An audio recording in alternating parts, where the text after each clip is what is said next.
Hi everyone, my name is Anton and I'm an artist from Italy. In this video I show you a time-lapse of a gouache painting I did almost 1 month ago. I find some time to edit it right now because, as many other people, I'm home due to coronavirus, or COVID-19 as you prefer. So let's move on. The subject of this video is this lovely puppy. This one.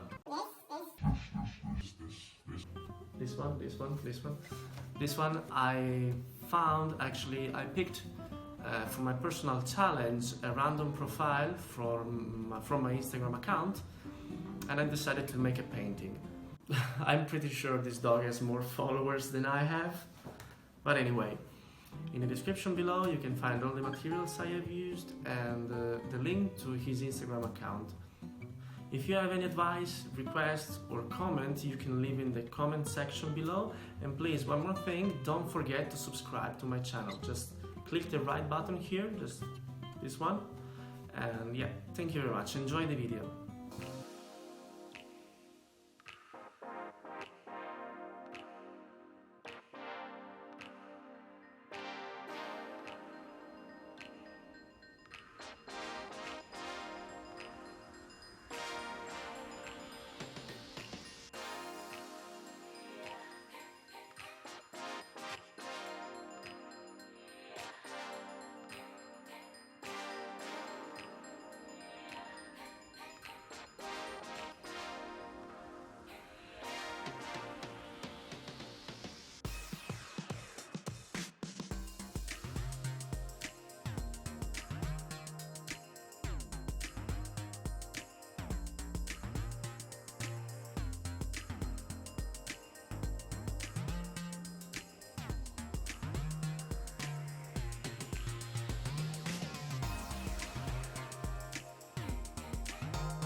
So guys, I hope you enjoyed the video and see you next time.